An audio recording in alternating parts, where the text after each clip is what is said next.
Hello दोस्तों, क्या हाल है। तारीख आज 30 अगस्त 2025, दिन शनिवार, हिंदी तिथि सप्तमी। और आइए बात करते हैं आज के मुख्य समाचार में देश भर की तमाम बड़ी खबरों पर नजर डालते हैं। देखिए दोस्तों, एक तो आज के दिन को हमारे देश में नेशनल स्मॉल इंडस्ट्री डे के रूप में मनाया जाता है, यानी राष्ट्रीय लघु उद्योग दिवस। और देश की अर्थव्यवस्था इकोनॉमी में भी एमएसएमई का अहम योगदान होता है। और भी आज के दिन के कुछ स्पेशल डे की जानकारी आप देख सकते हैं। और चलिए आगे बढ़ते हैं अपन खबरों में। देखिए पहली खबर, आज देश के रक्षा मंत्री राजनाथ सिंह और उत्तर प्रदेश के मुख्यमंत्री योगी आदित्यनाथ 30 अगस्त को यूपी नोएडा का दौरा करेंगे। यहाँ ड्रोन यूनिट का निरीक्षण भी करेंगे। बीते दिन भी सीएम योगी काशी दौरे पर पहुंचे, रोपवे का हालचाल जाना और विकास कार्यों और कानून व्यवस्था की समीक्षा की। चलिए अगली खबर देखिए। अमेरिकी टैरिफ के जंग के बीच पीएम नरेंद्र मोदी ने गुजरात में रखी चीन फ्री बैटरी की नींव। मेड इन इंडिया को बढ़ावा मिलेगा। दरअसल मारुति सुजुकी ने भारत में लिथियम आयन बैटरी और इलेक्ट्रोड बनाना शुरू कर दिया है। और देश के प्रधानमंत्री नरेंद्र मोदी ने गुजरात में यहाँ इस प्लांट का उद्घाटन भी किया। और वहीं देखिए हमारे देश के वाणिज्य मंत्री पीयूष गोयल का कहना है कि अमेरिकी टैरिफ के बावजूद भी इस साल 2025 में भारत में पिछले वर्ष से भी ज्यादा होगा निर्यात, यानी एक्सपोर्ट और भी बढ़ेगा। पीयूष गोयल का कहना है कि सरकार जल्द ही निर्यात को बढ़ावा देने के लिए कुछ नए उपाय लाएगी, तो अमेरिकी टैरिफ का असर निर्यात पर भारत में ज्यादा नहीं दिखाई देगा। इस साल पिछले साल से भी ज्यादा रहेगा 2025 का एक्सपोर्ट, ऐसा। और वहीं पीयूष गोयल बोले कि ट्रंप को भी जल्द ही मिलेगा करारा जवाब। ओमान और कतर के साथ भी जल्द ही भारत की ट्रेड डील एग्रीमेंट चल रही है। तो ये भारत की ट्रेड डील पूरी होने के बाद खाड़ी देशों के साथ भी भारत के द्विपक्षीय व्यापार और निवेश के नए अवसर खुलेंगे। और अगली एक बड़ी अच्छी रिपोर्ट सामने आ रही, देखिए आप। भारतीय अर्थव्यवस्था ने अमेरिकी राष्ट्रपति डोनाल्ड ट्रंप को मुंहतोड़ जवाब दिया। 7.8% की बढ़ोतरी के साथ भारत की जीडीपी ने अपना दम दिखाया। दरअसल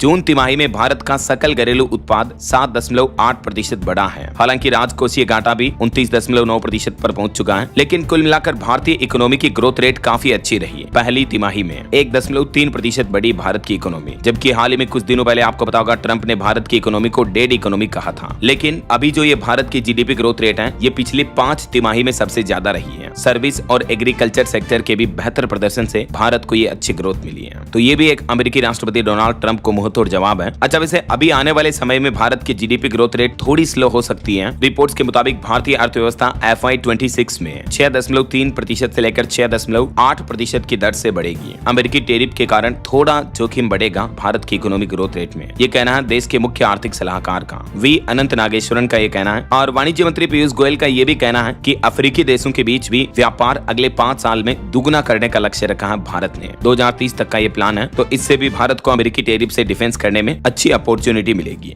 और आरबीआई की तरफ से भारत के फॉरेक्स रिजर्व का भी डेटा जारी किया गया। देखिए विदेशी मुद्रा भंडार 4.386 अरब डॉलर घटकर अभी 690.72 अरब डॉलर पर पहुंच चुका है। रिजर्व बैंक की तरफ से ये आंकड़े जारी किए गए हैं। हालांकि बीते कुछ महीनों में हमारे देश में महंगाई भी बढ़ी है। गेहूं, चावल वगैरह महंगे हुए, खाद्य तेल, दाल, चीनी वगैरह के दाम भी बढ़े हैं। और वहीं दोस्तों अमेरिकी टैरिफ को लेकर एक रिपोर्ट ये सामने आ रही है कि हमारे देश के हरियाणा राज्य के 8 सेक्टर सबसे ज्यादा प्रभावित होंगे। हरियाणा पानीपत के 30% ऑर्डर अटक गए हैं ये टैरिफ लगाने के बाद। एक्सपर्ट ने बताया 5 बड़े कारोबारी जिलों का हाल। हरियाणा के जो सेक्टर हैं सबसे ज्यादा, जिसमें textile, readymade garment, footwear, auto parts, steel, engineering, agriculture, pharma समेत अन्य इंडस्ट्री प्रभावित होगी। क्योंकि भारत पर अमेरिका ने 27 अगस्त से ही तो 50% टैरिफ लागू कर दिया। तो इस नई टैरिफ नीति का असर हरियाणा राज्य में भी बहुत ज्यादा देखने को मिल रहा है। और अमेरिकी टैरिफ के बीच केंद्रीय मंत्री ने भी लोगों से स्वदेशी अपनाने की अपील की और कहा कि ऐसी स्थितियों में देश को एकजुट होना चाहिए। केंद्रीय मंत्री शिवराज सिंह चौहान की तरफ से देशवासियों से अपील की गई। और वहीं दोस्तों अभी आपको पता होगा पीएम मोदी जापान यात्रा पर गए हुए हैं। 2 दिन का जापान दौरा है पीएम मोदी का। इस दरमियान जापान में मोदी ने अगले 10 सालों का रोड मैप बनाया। 3 बड़ी घोषणाएं भी की। भारत जापान के बीच 9 अहम समझौते भी हुए। 5 लाख भारतीयों को जापान में नौकरी भी मिलेगी। इसके अलावा स्पेस सेक्टर में भारत जापान के बीच एक अहम समझौता हुआ है। जापान के रॉकेट से लॉन्च होगा भारत का चंद्रयान 5 मिशन। भारत और जापान मिलकर चांद के दक्षिणी ध्रुव की स्टडी करेंगे। पीएम मोदी की मौजूदगी में ये एक अहम समझौता हुआ है। तो चंद्रयान 5 के लिए भारतीय अंतरिक्ष एजेंसी इसरो और जो जापान की अंतरिक्ष एजेंसी है जाक्सा, दोनों साथ में मिलकर काम करेगी। इस समझौते पर पीएम मोदी बोले कि ये मानवता की प्रगति का प्रतीक है। और जापान दौरे पर पीएम मोदी ने कहा कि हिंद प्रशांत में शांति और स्थिरता के लिए भारत जापान दोनों एक साथ आएंगे। मोदी बोले कि ये यात्रा भले ही छोटी हो, लेकिन असर लंबे समय तक रहेगा। जापान की तकनीक और भारत की प्रतिभा मिलकर वैश्विक शांति का सूत्रपात कर सकती है। और वहीं पीएम मोदी को जापान में मिला दरुमा गुड़िया का उपहार भी है। ये बहुत ही शुभ और सौभाग्य का प्रतीक माना जाता है। जापान की राजधानी टोक्यो के एक पुजारी ने पीएम मोदी को ये दारुमा गुड़िया गिफ्ट की है। ये तस्वीरें आप देख सकते हैं। और भी दोस्तों जापान में पीएम मोदी भारतीय समुदाय के लोगों से भी मिले। इस दरमियान जापान की महिला कलाकारों ने भरतनाट्यम की परफॉर्मेंस भी की और जापानी महिलाओं ने राजस्थानी लोकगीत गाकर मोदी का स्वागत किया। किया। तो कुछ यूं पहले दिन का जापान दौरा रहा पीएम मोदी का। अच्छा, वैसे अमेरिकी टैरिफ के बाद जापान ने भी अमेरिका के साथ एक बड़ा समझौता रद्द कर दिया है। देखिए, चावल के दाने पर रुक गई 48 लाख की डील। उल्टी पड़ रही है ट्रंप की चाल, एशियन कंट्री ने झटका दिया। अमेरिका और जापान के बीच 550 बिलियन अमेरिकी डॉलर की डील होते होते रुक गई। अमेरिका जापान के बीच इतने इन्वेस्टमेंट को लेकर सहमति बनी थी, लेकिन ये डील फिलहाल कैंसिल हो चुकी है। और वहीं जापान दौरे के बाद पीएम मोदी चाइना का दौरा करेंगे। बताया जा रहा है कि चीन में मोदी और पुतिन की मुलाकात भी हो सकती है और जल्द ही भारत भी आएंगे रूसी राष्ट्रपति व्लादिमीर पुतिन। टैरिफ वॉर के बीच रूस और भारत की भी दोस्ती और गहरी होती जा रही है। जापान और भारत के भी रिश्ते और मजबूत हुए। इस बीच खबर है कि इसी साल अंतिम महीने दिसंबर में भारत आएंगे रूसी राष्ट्रपति पुतिन। क्रेमलिन ने उनके इस दौरे पर मुहर लगाई और चाइना के एससीओ सम्मेलन में भी दोनों की मुलाकात होगी। और पीएम मोदी ने भी चाइना के रिश्तों को लेकर कहा कि देश की सुरक्षा को लेकर नहीं होगा चीन से कोई भी समझौता।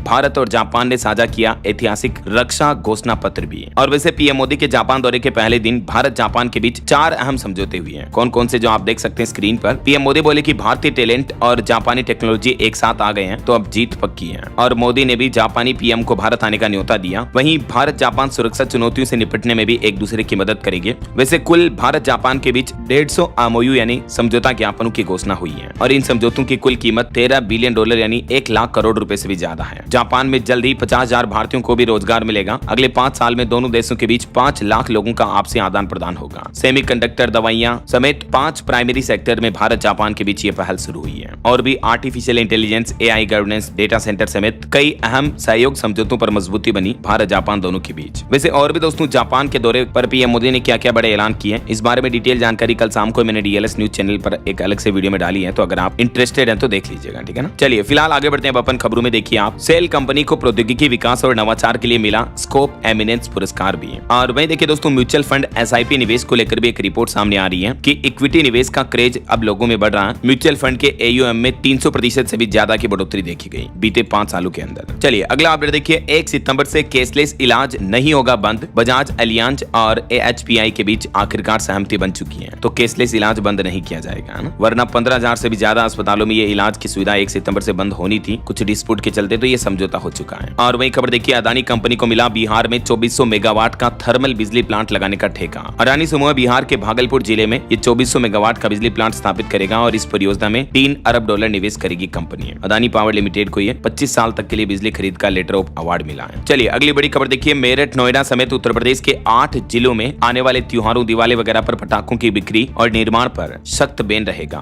उल्लंघन करने पर जेल होगी और लाखों का जुर्माना भी लगेगा। दरअसल देश के सर्वोच्च न्यायालय सुप्रीम कोर्ट ने दिल्ली NCR क्षेत्र में बढ़ते प्रदूषण को कम करने के लिए पटाखों पर यह बैन लगाने का आदेश जारी किया है। और इस आदेश के तहत उत्तर प्रदेश में भी 8 जिलों में पटाखों के निर्माण, पटाखे फोड़ने, जलाने वगैरह पर पूरी तरह से पाबंदी रहेगी, प्रतिबंध रहेगा। कौन कौन से जिलों में ये लिस्ट भी आप देख सकते हैं, मेरठ, गाजियाबाद, गौतम बुद्ध नगर, बुलंदशहर, हापुड़, बागपत, शामली और मुजफ्फरनगर में। चलिए अगला अपडेट देखिए, भारतीय रिजर्व बैंक RBI के पूर्व गवर्नर उर्जित पटेल बने IMF के कार्यकारी निदेशक। अगले 3 साल तक ये अपनी सेवाएं देंगे। आखिरकार भारत के लिए बड़े गर्व की बात है, पूर्व RBI गवर्नर उर्जित पटेल जो है वो IMF के एग्जीक्यूटिव डायरेक्टर बने हैं। सदस्य देशों को लोन देने से लेकर उनके आर्थिक प्रभाव देखने की जिम्मेदारी होगी। चलिए अगला अपडेट आ रहा है, सरकार ने एक नोटिस जारी किया, 7 साल में बच्चों का आधार कार्ड अपडेट करवा ले वरना बंद हो जाएगा। उदय की तरफ से चेतावनी दी गई कि अगर किसी बच्चे का आधार कार्ड 5 साल की उम्र से पहले बन चुका है और 7 साल तक की उम्र तक भी बायोमेट्रिक अपडेट नहीं हुआ है तो फिर आधार बंद हो सकता है। तो माता पिता अपने बच्चों के बायोमेट्रिक्स, फिंगरप्रिंट वगैरह जरूर अपडेट करवा ले। वैसे इसके लिए स्कूलों में भी अभियान शुरू करने जा रही है उदय। डेटा के मुताबिक 17 करोड़ से भी ज्यादा बच्चों का आधार बायोमेट्रिक डेटा अपडेट होना बाकी है। चलिए अगली बड़ी खबर देखिए, बिहार SIR में आपत्ति दर्ज कराने की समय सीमा बढ़ेगी या नहीं, ये मामला अब सुप्रीम कोर्ट पहुंच चुका है और इस मुद्दे को लेकर 8 सितंबर को सुप्रीम कोर्ट में सुनवाई होगी। दरअसल बिहार में जो चुनाव आयोग की तरफ से SIR चुनावी वेरिफिकेशन करवाया जा रहा है, तो इसकी समय सीमा को बढ़ाने के लिए सुप्रीम कोर्ट में ये याचिका लगाई गई है, जिस पर 1 सितंबर को सुनवाई होगी, है ना। कुछ और अपडेट देखिए फटाफट से, भारी बारिश के चलते 30 अगस्त को जम्मू संभाग में 46 ट्रेनें भी रद्द रहेगी आज। वहीं त्योहारों के मद्देनजर 21 सितंबर से 30 नवंबर तक 150 विशेष पूजा ट्रेनें भी चलाई जाएगी रेलवे की तरफ से। और राहुल गांधी और तेजस्वी यादव का बिहार में सीवान में वोटर अधिकार यात्रा का 13वां दिन का रोड शो कुछ यूं रहा। राहुल गांधी ने तंज कसते हुए कहा कि भाजपा वाले इसलिए उछल रहे हैं क्योंकि हमने उनकी वोट चोरी पकड़ी है। और वहीं एक रिपोर्ट सामने आ रही कि इजराइल हमास युद्ध लंबा खींचने से 63,000 से भी ज्यादा फिलिस्तीनी मारे गए। और थाईलैंड की प्रधानमंत्री पेंटो गटार्न शिनावात्रा को कोर्ट ने अपने पद से बर्खास्त किया। वहीं भारतीय नौसेना के 2 युद्धपोत INS तमाल और INS सूरत सऊदी अरब के शहर जेद्दा पहुंचे। जम्मू कश्मीर में बाढ़ से 216 राहत शिविर लगाए गए हैं, जिनमें 7,000 से भी ज्यादा लोग रह रहे हैं। वैसे बाढ़ और भारी बारिश के हालात कई राज्यों में गंभीर चल रहे। देखिए आप, हिमाचल के चंबा में भी फिर से लैंडस्लाइड हुआ जिसमें 11 लोगों की मौतें हो गई। उत्तराखंड में भी बादल फटने की घटना एक बार बार फिर से देखी गई, 5 लोगों की जान चली गई। पंजाब फिरोजपुर में भी बाढ़ की वजह से 62 गांव डूबे, 2500 लोगों का रेस्क्यू किया गया, 2500 लोगों को बचाया गया। मतलब और भी दोस्तों देश भर के पूरे मौसम समाचार आगे बताऊंगा आपको विस्तार से। फिलहाल देखिए अगला अपडेट। पीएम नरेंद्र मोदी की मां को गाली देने वाला बिहार के दरभंगा में गिरफ्तार हुआ। जीप ड्राइवर है मोहम्मद रिजवी। अभी एक दिन पहले आपको पता होगा राहुल गांधी की वोटर अधिकार यात्रा के दौरान मंच से पीएम मोदी की माताश्री को गाली दी थी शख्स ने। गृह मंत्री अमित शाह भी बोले कि पीएम को जितनी भी गालियां दोगे उतना ही कमल खिलेगा। उन्होंने कहा कि राहुल में थोड़ी भी शर्म है तो मोदी जी और उनकी मां से माफी मांगे।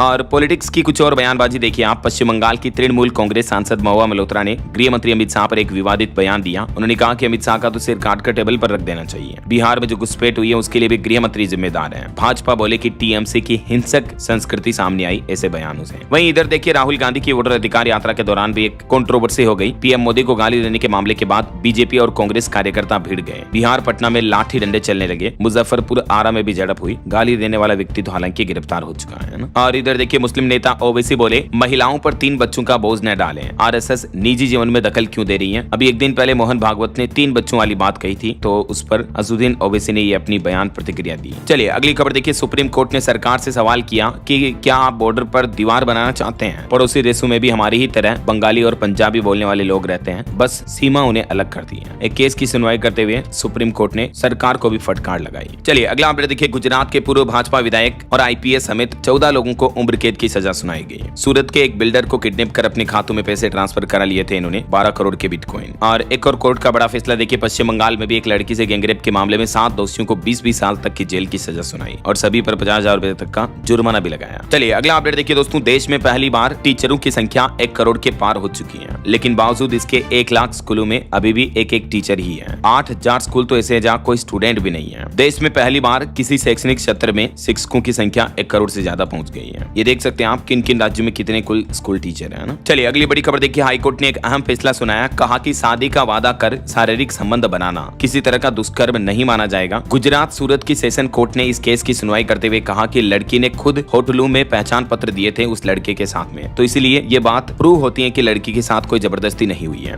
और कोर्ट ने यह भी कहा कि शादी का झांसा देकर एक लड़की से कई बार दुष्कर्म की शिकायत करना गलत है, क्योंकि इस तरह के केस में दुष्कर्म नहीं माना जाएगा उस काम को, क्योंकि लड़की भी सहमत थी पूरी। तो ऐसा अच्छा पति पत्नी के मामले को लेकर भी कोर्ट का एक बड़ा फैसला देखिए दोस्तों। भले ही वैवाहिक विवाद हो पर तलाक न हुआ तो पति की मृत्यु पर पत्नी को भी पेंशन से वंचित नहीं रखा जा सकता है। दिल्ली हाईकोर्ट ने एक ऐसे ही केस की सुनवाई करते हुए महत्वपूर्ण फैसला सुनाया। 2009 का यह मामला था जब उनका निधन हो गया था ना। चलिए अगला अपडेट देखिए। यूपी लखनऊ से कर्नाटक के बेंगलुरु पहुंचे भारतीय एस्ट्रोनॉट शुभांशु शुक्ला। अंतरिक्ष से लौटने के बाद 1 घंटे घर पर रहे, बाकी घूम ही रहे हैं। माता पिता ने इनको माला भी पहनाई। एस्ट्रोनॉट ने भी पेट चूककर आशीर्वाद लिया। चलिए अगला अपडेट देखिए। राहुल गांधी और प्रियंका गांधी के खिलाफ केस लड़ रहे बीजेपी नेता को अब सरकार ने सुरक्षा दी। लखनऊ हाईकोर्ट ने भी Y+ श्रेणी की सुरक्षा पर रिपोर्ट मांगी, तुरंत PSO देने का आदेश दिया। और एक अनोखा मामला देखिए। हरियाणा की मंत्री आरती राव सेरोगेसी से बनी सिंगल मदर। अपने बेटे का नाम रखा इन्होंने राव जयवीर सिंह। अपने सांसद नाना इंद्रजीत की विरासत बढ़ाए गए। वहीं खबर आ रही दोस्तों मध्य प्रदेश उज्जैन महाकाल के गर्भगृह में आम भक्तों को भी अनुमति मिले, इस तरह की याचिका लगाई गई। याचिकाकर्ताओं ने कहा कि केवल नेताओं या रसूदखोरों को ही मंदिर में एंट्री क्यों मिलती है, या तो आम लोगों को भी एंट्री मिलनी चाहिए। तो इस मामले को लेकर मध्य प्रदेश के इंदौर हाईकोर्ट में सुनवाई हुई और फैसला सुरक्षित रखा हाईकोर्ट ने। चलिए अगला अपडेट देखिए दोस्तों। हरियाणा सोनीपत में राष्ट्रीय ओलंपियाड 3 चरणों में आयोजित होंगे। 31 अगस्त तक रजिस्ट्रेशन किए जा सकेंगे। पहला राउंड 22 सितंबर को आयोजित होगा। 6ठी से 12वीं तक के स्टूडेंट इसमें शामिल होंगे। सोनीपत में स्टूडेंट्स को भारतीय संविधान और सामाजिक विज्ञान विषय के प्रति जागरूकता करने के उद्देश्य से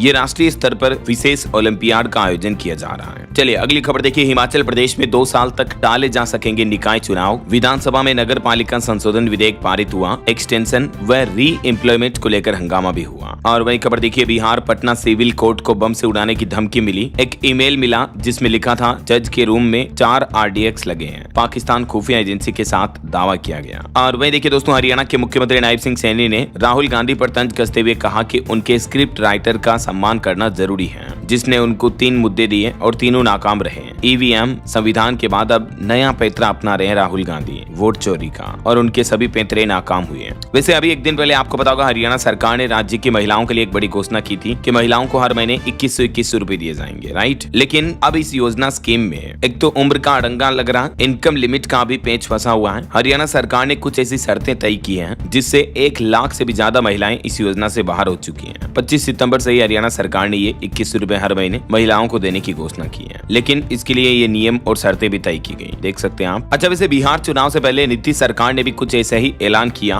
रोजगार के लिए महिलाओं को 10-10 हजार देगी नीतीश सरकार। 6 महीने में 2 लाख रुपए तक मिलेंगे। चुनाव से पहले बिहार में मुख्यमंत्री महिला रोजगार योजना नाम से नई स्कीम को मंजूरी दी गई है। बिहार चुनाव से पहले नीतीश सरकार ने महिलाओं के लिए अब तक की सबसे बड़ी घोषणा की है। ये देख सकते हैं आप, सीएम नीतीश ने खुद इस बारे में ट्वीट करके जानकारी भी दी। और वही खबर है दोस्तों, अगले महीने 15 सितंबर को बिहार पूर्णिया भी आएंगे PM Narendra Modi. Deputy CM बोले कि एयरपोर्ट का उद्घाटन होगा, 2 दिनों में टिकट की बुकिंग शुरू होगी। और क्लीन एनर्जी को लेकर भारत का प्लान है। भारत में सीएनजी नेटवर्क का हो रहा विस्तार। साल 2030 तक 18,000 स्टेशन बनाने का लक्ष्य तय किया है सरकार ने। केंद्रीय पेट्रोलियम मंत्री हरदीप सिंह पुरी की तरफ से ये जानकारी दी गई। और रेलवे को लेकर भी खबर आ रही कि देश के सभी रेलवे स्टेशनों में होगा बड़ा बदलाव। अब यात्रियों की परेशानी दूर होगी और रेलवे को भी इससे फायदा होगा। दरअसल नई दिल्ली रेलवे स्टेशन समेत देश के अन्य सभी बड़े स्टेशनों पर अब अनारक्षित टिकट लेने वाले यात्रियों की परेशानी दूर होगी। ऐसे यात्रियों को अब प्लेटफॉर्म पर पहुंचने से पहले गेट पर ही टिकट मिल जाएगा। तो रेलवे की तरफ से ये नई सुविधा शुरू की जा रही है। बहरहाल अभी तो अपन कुछ और महत्वपूर्ण और काम की खबरें देखेंगे दोस्तों, लेकिन फिलहाल वक्त तो चला है आज के ताजा मौसम समाचार जानने का। और हाँ, एक छोटी सी रिक्वेस्ट आपसे ये है कि अगर आप DLS न्यूज चैनल से अभी तक भी जुड़े नहीं हो तो जुड़ जाइए, चैनल को सब्सक्राइब करके बेल आइकन जरूर दबा दीजिएगा और इस वीडियो पर एक लाइक और शेयर भी कर देना, ताकि आपको रोजाना की ताजा खबरें, महत्वपूर्ण मुख्य समाचार, काम के न्यूज अपडेट सबसे पहले आपके मोबाइल पर मिलते रहेंगे। ओके, और चलिए दोस्तों आगे बढ़ते हैं मौसम अपडेट में। तो देखिए, हिमाचल के चंबा में फिर से लैंडस्लाइड हुआ, जिसमें 11 लोगों की मौतें हो गई। टिहरी में भी बादल फटने की घटना देखी गई। भारी मात्रा में मलबा आया। भागीरथी नदी का प्रवाह रुकने से आसपास के इलाकों में कई झीलें बन गई। 2 मंदिर भी मलबे में दबे हैं। कुछ राज्यों के मौसम की स्थितियां देखिए आप। छत्तीसगढ़ में भी पुल पर सीढ़ी बांधकर आना जाना कर रहे ग्रामीण। बस्तर में 200 से ज्यादा घर ढह गए। 5 लोगों की मौतें हो गई। 2196 लोग राहत और शिविरों में आश्रय लिए हुए हैं। नाले में डूबने से 2 जुड़वा भाई भी मारे गए। छत्तीसगढ़ में भी भारी बारिश से बाढ़ जैसे हालात चल रहे कई जिलों में। और पहाड़ी राज्य हिमाचल प्रदेश में तो अब 3 दिन तक और भारी बरसात का अलर्ट जारी हुआ। कुल्लू में लैंडस्लाइड की घटना देखी गई। किन्नौर में भी कई घर दब गए। मणिमहेश यात्रा में भी अब तक 22 लोगों की मौतें होने की खबर है। अभी तो इस यात्रा को फिलहाल सरकार ने स्थगित ही कर दिया है। चंडीगढ़ मनाली 4 लेन अब जाकर बहाल हुआ। और इधर पंजाब में भी देखिए दोस्तों, 8 जिलों में भारी बारिश और बाढ़ आई हुई है। बीते 12 घंटों में 8 लोगों की मौतें हो गई। 3 अभी भी लापता हैं। हुसैनीवाला बॉर्डर डूबा। बुड्ढा साहिब गुरुद्वारे में भी पानी भरा। आर्मी हेलीकॉप्टर के जरिए लोगों का रेस्क्यू कर रही है। हरियाणा के पंचकुला में भी लैंडस्लाइड की वजह से काफी सड़कें प्रभावित हैं। आज भी 17 स्कूलों में छुट्टियां रहेगी। मां वैष्णो देवी में एक बुजुर्ग भी लापता हुआ। 46 ट्रेनें कैंसिल की गई। 5 शॉट भी टर्मिनेट हुए। और झारखंड में भी देखिए दोस्तों, 3 सितंबर तक पूरे राज्य में भारी बारिश और बिजली का अलर्ट रहेगा। 30 से 40 किलोमीटर प्रति घंटा की रफ्तार से हवाएं चल सकती हैं। वैसे झारखंड राज्य में इस बार अब तक सामान्य से 29% ज्यादा बारिश देखने को मिली है। वहीं बिहार के मानसून की स्थितियां देखिए। पटना सीवान में बारिश हुई। बक्सर में बादल छाए। मुंगेर में खतरे के निशान से ऊपर बह रही गंगा नदी। कई लोग घर छोड़कर पलायन कर रहे हैं। और ये देखिए, मध्य प्रदेश मऊ में भी हाईवे पर पानी भर गया। 4 किलोमीटर लंबा जाम लगा। कई जिलों में बारिश हुई। तवा डैम के भी 3 गेट खोले गए। और एमपी के कई जिलों में अगले 3 दिन ऐसा ही मौसम रहेगा, भारी बारिश वाला। राजस्थान की भी एक घटना देखिए आप। पाली में बाइक समेत बहे एक पति पत्नी। पेड़ पकड़कर फिर जान बचाई। वैसे राजस्थान के 30 जिलों में आज भी भारी बारिश का अलर्ट है। और चित्तौड़गढ़ समेत 3 जिलों में स्कूलों में छुट्टियां घोषित की गई। और जम्मू कश्मीर में जो हाल ही में घटना हुई, उस पर भी अब एलजी ने जांच के लिए गठित की 3 सदस्यीय कमेटी। इस हादसे में अब तक 34 लोगों की जांच जा चुकी है। जम्मू के वैष्णो देवी मार्ग पर जो भूस्खलन हुआ था ना, तो उसकी जांच करवाएगी अब जम्मू कश्मीर सरकार। हाई लेवल कमेटी गठित की गई जो 2 सप्ताह में रिपोर्ट सौंपेगी। वहीं खबर आ रही, आपदा से छलनी हो रहे उत्तराखंड के पहाड़ भी। वैज्ञानिकों ने रिसर्च में खुलासा किया कि 1 वर्ग किलोमीटर क्षेत्र में मिले 3,500 भूस्खलन। वहीं देश की आर्थिक राजधानी दिल्ली में भी बारिश वाला वीकेंड रहने वाला है। कल रविवार तक भी भारी बारिश की संभावना रहेगी अगले 2-3 दिन तक। और आर्थिक राजधानी मुंबई में भी जीवन रेखा झीलें लबालब हुई। मुंबई वासियों के लिए अच्छी खबर यह है कि जल भंडार लगभग 96% भर चुके हैं। 362 दिनों की आपूर्ति का जल संग्रहण हो चुका है। बाकी और भी अगले 24 घंटों के दौरान देश भर में मौसम की संभावित गतिविधियां क्या रह सकती हैं, जिसकी जानकारी आप देख सकते हैं स्क्रीन पर। हालांकि मौसम विभाग ने रेड अलर्ट तो किसी भी राज्य में जारी नहीं किया हुआ है। अभी उत्तराखंड, महाराष्ट्र, कर्नाटक और अरुणाचल प्रदेश, ये 4 राज्य ऐसे जहां ऑरेंज अलर्ट है। बाकी मध्य भारत समेत अधिकतर राज्यों में येलो अलर्ट की चेतावनी रहेगी। ओके, और चलिए दोस्तों, मौसम के बाद अब अपन आज के सराफा बाजार पर नजर डाल लेते हैं। तो देखिए, सोने चांदी की कीमतें एक बार फिर से नए ऑल टाइम हाई पर पहुंच चुकी हैं। 10 ग्राम सोना 1,02,000 के पार पहुंचा, जबकि चांदी की कीमत अभी 1,17,572 रुपए प्रति किलो चल रही है। और भी अलग अलग कैरेट के हिसाब से सोने की कीमतें आप देख सकते हैं। और वहीं खबर देखिए, रुपया भी रिकॉर्ड ऑल टाइम लो पर आया। डॉलर के मुकाबले 64 पैसे गिरकर 88.29 पर पहुंचा। इस साल अब तक 3% कमजोर हुआ इंडियन रुपीज। कुछ अमेरिकी टेरिफ का भी असर देखने को मिल रहा है। और चलिए साथ के साथ कुछ मार्केट अपडेट्स पर भी नजर डाल लेते हैं। तो देखिए खबर, टेरिफ की वजह से शेयर बाजार में गिरावट देखने को मिली। बीते दिन भी सेंसेक्स 270 अंक गिरकर 79,809 पर नंबर बंद हुआ। निफ्टी भी 74 अंक लुढ़का। और एक रिपोर्ट सामने आ रही कि अगले 4 वर्षों में शहरी बुनियादी ढांचे में 10 लाख करोड़ रुपए का निवेश होगा। आवास सचिव की तरफ से ये जानकारी दी गई। वहीं निवेशकों के लिए खबर है, अगले साल तक आएगा रिलायंस जियो का आईपीओ भी। खुद मुकेश अंबानी ने घोषणा की, कहा कि रिलायंस जियो अगले साल जून तक अपना आईपीओ लेकर आएगी। मुकेश अंबानी एनुअल मीटिंग में बोले कि गूगल और मेटा से एआई के लिए हम पार्टनरशिप भी करेंगे। वैसे अंबानी ने इस एजीएम मीटिंग से ही अनंत के लिए भी एक मंच तैयार कर दिया। पहली बार रिलायंस के उत्तराधिकारी ने भी एजीएम को संबोधित किया। इस दरमियान रिलायंस ने घोषणा की है कि एआई यानी आर्टिफिशियल इंटेलिजेंस के लिए गूगल क्लाउड के साथ रिलायंस कंपनी ने एक रणनीतिक साझेदारी की है। और भी टेक क्षेत्र के कई ऐलान किए, जैसे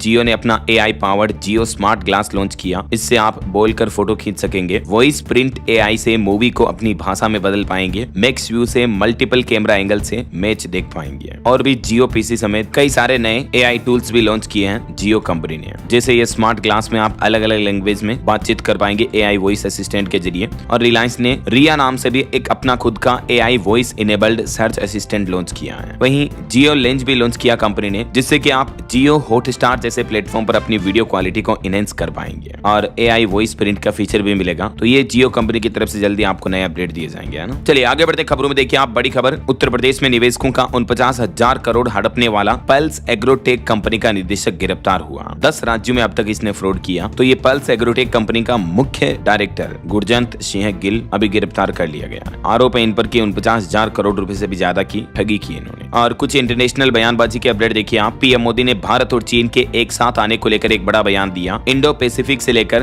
ग्लोबल साउथ को लेकर अपनी कुछ बातें भी रखी हैं। अपने जापान दौरे के दौरान पीएम मोदी ने चाइना को लेकर भी कहा कि हम सुरक्षा के साथ किसी भी तरह का समझौता नहीं करेंगे। ऐसा चीन ने भारत को एक साफ संदेश भी दिया कि आपसी संबंधों में सुधार दोनों देशों के हित में होगा। भारत और चीन की जुगलबंदी अब अमेरिकी राष्ट्रपति डोनाल्ड ट्रंप के लिए भी सिरदर्द बन रही है। इधर अमेरिकी टैरिफ पर एक और अमेरिकी सांसद ने बयान दिया और कहा कि भारत तो अभी इसकी चुका रहा कीमत आप भी जल्दी भुगतेंगे। अमेरिका से दुनिया के दूसरे एशियाई देशों को लेकर भी ये धमकी भरा संदेश जारी किया गया। और भाई देखिए टेस्ला कंपनी को यूरोप में बड़ा झटका लगा। जुलाई में 40% गिरी कारों की बिक्री है। चीनी कंपनी BYD की मांग में जबरदस्त उछाल देखा गया। और एक चौंकाने वाली खबर सामने आ रही, इजरायली एयर स्ट्राइक में हूती लड़ाकों के प्रधानमंत्री की मौत हुई। रक्षा मंत्री के भी मारे जाने की आशंका है। हमले में 10 की मौत हुई, 90 घायल हुए। यमन की राजधानी सना में जो इजरायली एयर स्ट्राइक की घटना हुई उस पर यह खबर आ रही है। और देखिए एक पाकिस्तानी मंत्री ने भी कहा कि भारत पानी को अपना हथियार बना रहा है। जानबूझकर भारत ने पानी छोड़ा जिससे हमारे पाकिस्तान में बाढ़ आ गई और अब तक 750 से ज्यादा लोगों की मौतें हो गई। अब ये देखिए पाकिस्तान भारत पर घिनौने आरोप लगा रहा है, जबकि भारत ने तो उल्टा पाकिस्तान को बाढ़ से पहले ही अलर्ट किया था। और एक बड़ी दुर्घटना हो गई। देखिए रूसी हमले में यूक्रेन का एक सबसे बड़ा जहाज भी डूब गया। पहली बार समुद्री ड्रोन से हमला किया गया। 10 साल पहले जासूसी के लिए इसको बनाया गया था। रूस यूक्रेन जंग के बीच यूक्रेनी नेवी का सबसे बड़ा जहाज सिम्फेरोपोल रूस के समुद्री ड्रोन हमले में डूब गया। और वही खबर देखिए भारत के सामने फिर गिड़गिड़ाया पाकिस्तान। इशाक डार बोले कि इन शर्तों पर बातचीत के लिए तैयार है। भारत में ऑपरेशन सिंदूर में मुंह की खाने के बाद पाकिस्तान वैसे तो भारत के साथ लगातार सुलह करने का प्रयास कर रहा है। और इस कड़ी में अब पाकिस्तान के विदेश मंत्री इशाक डार ने भी कहा कि उनका देश भारत के साथ गरिमा और सम्मान के साथ सभी लंबित मुद्दों पर बातचीत करने के लिए तैयार है, जिसमें कश्मीर विवाद भी शामिल है। क्योंकि भारत ने तो आपको पता होगा ऑपरेशन सिंदूर के बाद से ही पाकिस्तान को क्लियर कह दिया कि अब अगर बात होगी तो सिर्फ कश्मीर मुद्दे पर होगी, किसी भी तरह की व्यापार वगैरह की बातें फिर बाद में होगी। ऐसा तो ये कुछ अंतर्राष्ट्रीय माहौल चल रहा है। और चलिए आगे बढ़ते हैं अपन खबरों में। देखिए कुछ खेल जगत से अच्छी खबरें। भारत ने सेंटर फायर पिस्टल में जीता स्वर्ण पदक। मानिनी को 50 मीटर राइफल में प्रोन में कांस्य पदक मिला। एशियाई निशानेबाजी चैंपियनशिप के अंतिम दिन। और हॉकी एशिया कप का भी अपडेट देखिए। भारत ने चीन को 4-3 से हराया। कप्तान हरमनप्रीत सिंह की हैट्रिक ने भारत को जीत दिलाई।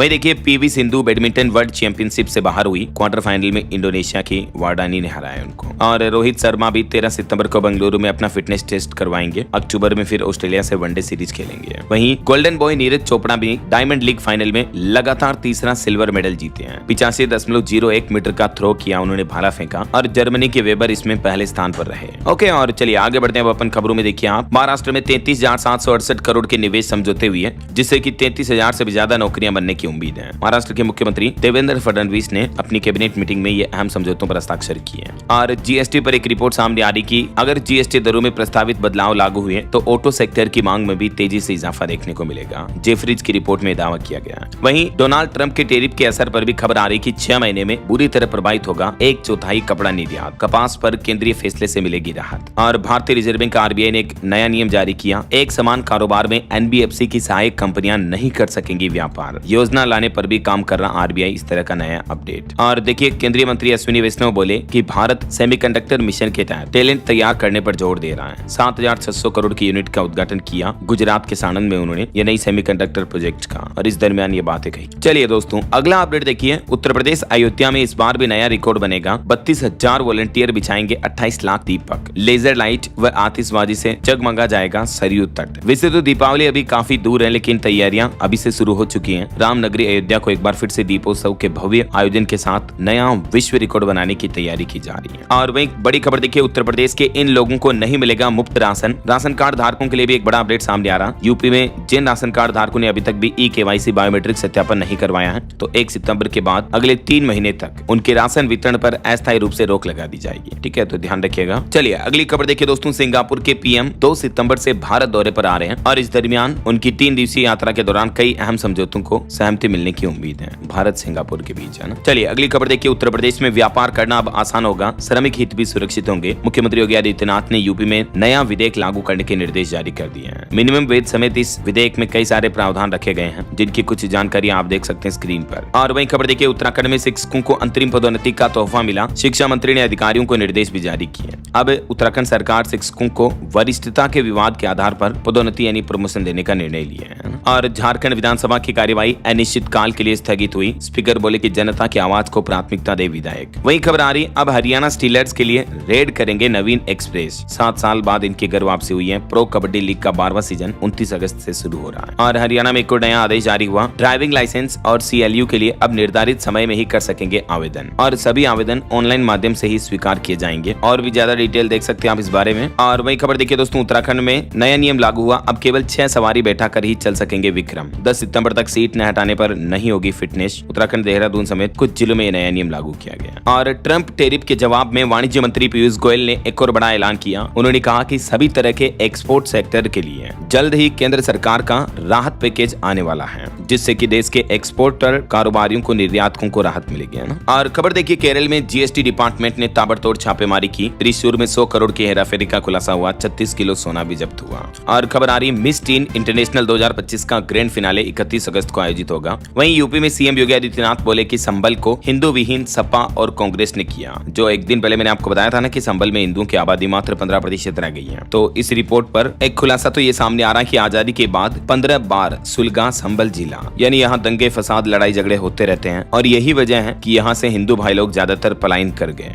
तुर्क और पठानों की तनातानी का भी इतिहास में जिक्र देखने को मिलता है। वैसे संभल में यूपी की योगी सरकार ने भी कुछ कार्रवाई की। बीते 1 साल के भीतर 16 मस्जिद और 12 मजार ध्वस्त हुए हैं, जो अवैध जगह पर कब्जा करके बनवाए गए थे। और खबर देखिए, उत्तर प्रदेश के इन जिलों में पटाखों के भंडारण बिक्री पर कार्रवाई होगी। डायल 112 के माध्यम से सीधी शिकायत दर्ज की जा सकती है। मैंने आपको बताया ना कि प्रदूषण के चलते NCR इलाकों वाले जिलों में पटाखों वगैरह पर बैन रहेगा, तो इसके लिए ये शिकायत नंबर और हेल्पलाइन नंबर, व्हाट्सएप नंबर वगैरह भी जारी किए गए हैं। डिटेल आप देख सकते हैं। और यूपी की योगी सरकार का एक और बड़ा फैसला देखिए, स्टाम्प शुल्क में छूट और रेंट एग्रीमेंट में भी राहत की घोषणा की है। सीएम योगी ने भूतपूर्व सैनिकों और दिव्यांग जनों को ये राहत छूट देने का ऐलान किया है। रेंट एग्रीमेंट पर भी शुल्क कम होगा और 20,000 से ज्यादा के निबंधन शुल्क के लिए ई-भुगतान नियम को भी अनिवार्य कर दिया है। वही देखिए, उत्तर प्रदेश में एक तरफ तो खाद की किल्लत से किसान भाई लोग परेशान हैं, दूसरी तरफ 150 रुपए महंगी यूरिया का सौदा कर रहा था एक पुलिस का फॉलोवर। मतलब ब्लैक में बेच रहे हैं खाद वगैरह को। देखिए जरा, श्रावस्ती का ये मामला सामने आया। और किसान भाई लोगों के लिए एक अच्छी खबर आ रही है। बढ़ गई किसान फसल बीमा योजना कराने की अंतिम तारीख। अब ऋणी किसान 30 अगस्त तक अपनी फसलों का बीमा करा सकते हैं। आज इसकी लास्ट डेट है। पहले इसकी लास्ट डेट 14 अगस्त थी। तो जिन भी किसान भाई लोगों ने अभी तक भी फसल बीमा योजना के लिए आवेदन नहीं किया है, तो वो आवेदन कर सकते हैं, ठीक है ना। और खबर देखिए, उत्तर प्रदेश में आकाश आनंद बनाए गए BSP की राष्ट्रीय संयोजक। मायावती के बाद पार्टी के दूसरे सबसे शक्तिशाली नेता बने हैं। वहीं महाराष्ट्र के मुख्यमंत्री देवेंद्र फडणवीस बोले कि मराठा आरक्षण पर चर्चा कर रहा कैबिनेट पैनल संवैधानिक रूप से वैध समाधान ढूंढेंगे। और खबर देखिए, उड़ीसा सूचना आयोग ने बिना सुनवाई के 6000 लंबित मामलों को बंद किया। RTI कार्यकर्ताओं ने भी निंदा की है। अच्छा, आने वाले त्योहारी सीजन को लेकर रेलवे का प्लान है। 21 सितंबर से 30 नवंबर तक 150 पूजा स्पेशल ट्रेनें चलाने का ऐलान किया है। और भारत ने 2030 कॉमनवेल्थ गेम्स की मेजबानी के लिए लंदन में भी अपना प्रस्ताव सौंपा। वहीं ब्रिटेन सरकार को भी कोर्ट से राहत मिली। असाइलम चाहने वालों को होटल में रखने का नियम बरकरार रहेगा। और वहीं खबर है, गृह मंत्री अमित शाह भी सोमवार को जम्मू जाएंगे। क्लाउड बस्ट प्रभावित क्षेत्रों का हवाई सर्वेक्षण करेंगे। और झारखंड राज्य में रोड एक्सीडेंट को लेकर देखिए दोस्तों, एक चौंकाने वाली रिपोर्ट सामने आ रही है कि सिर्फ बीते महीने जुलाई में ही 280 लोगों ने दम तोड़ा। रांची में सर्वाधिक 39 लोगों की मौतें गई सड़क हादसों में। देखिए जरा। और खबर आ रही है, कांग्रेस SC विभाग विभाग अध्यक्ष ममता भूपेश का 1 सितंबर को पदभार ग्रहण समारोह का आयोजन होगा राजस्थान में। और रेलवे डेवलपमेंट पर अच्छी खबर देखिए, देश में बनेगी ऐसी तूफानी ट्रेन मानो हवाई जहाज जैसी इसकी रफ्तार होगी, मात्र 150 मिनट में दिल्ली से आपको पटना पहुंचा देगी। सरकार का कहना कि रेलवे इंफ्रास्ट्रक्चर को वर्ल्ड क्लास बनाने के लिए लगातार कई प्रोजेक्ट्स पर काम चल रहा है और मुंबई अहमदाबाद बुलेट ट्रेन परियोजना उन्हीं में से एक है। और खबर देखिए, यूपी मुरादाबाद का एक और मामला सामने आया। लोन का झांसा देकर साइबर ठगों ने कारोबारी से ठगे 15 लाख रुपए। अब पुलिस ने भी जांच शुरू की, तो इस तरह की ठगी से बचे आप। मैं आपको आए दिन साइबर क्राइम की घटनाएं बताता रहता हूँ, है ना। चलिए अगली खबर देखिए, ओबीसी से जुड़ी समिति के अध्यक्ष बने गणेश जी हैं। और वहीं हाईकोर्ट ने मणिपुर सरकार से ये भी कहा कि अगले 6 महीने में पंचायत चुनाव करवाएं। वहीं खबर है, सुप्रीम कोर्ट में महिला वकीलों के लिए POSH पोस्ट एक्ट लागू न करने पर सरकार और BCI को नोटिस जारी किया। शहरी बेघर आश्रय बंद करने की भी जांच होगी।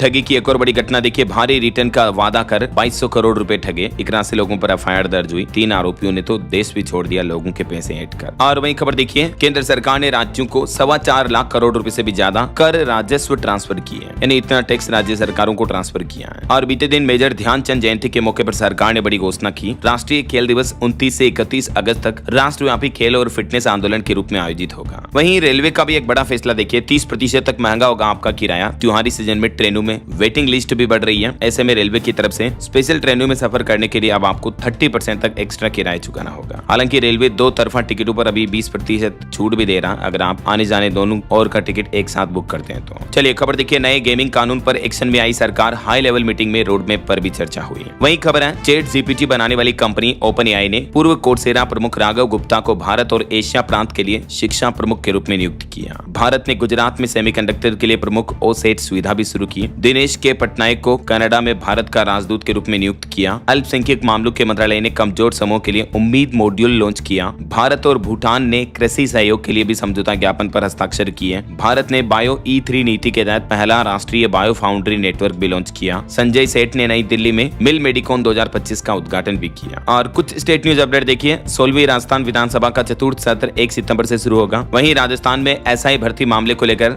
शेखावत का कहना है कि अभी बड़ी मछलियों के नाम सामने आना बाकी है। युवाओं के भविष्य के साथ खिलवाड़ करने वालों को सख्त सजा मिले। अभी एक दिन पहले आपको बताओ, राजस्थान हाईकोर्ट ने SI भर्ती 2021 को भी रद्द कर दिया है ना। और एक इन्वेस्टिगेशन पर बड़ी खबर देखिए, महादेव ऐप से सीख कर ऑनलाइन सट्टे का नया सिंडिकेट बनाया। ये इस तरह के कोड नेम से, जिस पर 40 से ज्यादा गेम्स हैं, रोजाना 10 लाख से ज्यादा का कलेक्शन होता है। उत्तर प्रदेश में बैठकर छत्तीसगढ़ से ये गेमिंग थर्ड पार्टी एप्स को संचालित कर रहे हैं। वही देखिए, छत्तीसगढ़ रायपुर रेलवे स्टेशन पर मोबाइल UTS टिकट सेवा फिलहाल बंद हुई। और खबर आ रही, उत्तर प्रदेश में 10 शहरों में बारिश की वजह से गाजियाबाद में भी 8 किलोमीटर लंबा जाम लगे। तस्वीरें आप देख सकते हैं। कुछ एजुकेशनल अपडेट्स देखिए दोस्तों फटाफट से। देखिए, राजस्थान में सीनियर टीचर भर्ती एग्जाम 7 से 12 सितंबर तक होगा। वहीं NHPC में 248 पदों पर भर्ती निकली है। 2 सितंबर से आवेदन शुरू होंगे। लास्ट डेट रहेगी 1 अक्टूबर। और राजस्थान में 500 पदों पर भर्ती का एक नोटिफिकेशन भी जारी हुआ। इसमें भी 4 सितंबर से आवेदन शुरू होंगे एग्रीकल्चर टीचर के लिए। इसकी लास्ट डेट रहेगी 3 अक्टूबर 2025, है ना। ओके, और चलिए दोस्तों अंत में आज के राशिफल पर नजर डाल लेते हैं। देखिए, मेष राशि वालों को नौकरी में नई संभावनाएं मिलेगी और मीन राशि वाले लोगों के भी तरक्की के योग बनेंगे। और भी कुछ अलग अलग राशियों का राशिफल आप देख सकते हैं स्क्रीन पर। और हाँ दोस्तों, आप मुझे कमेंट करके बताइए कि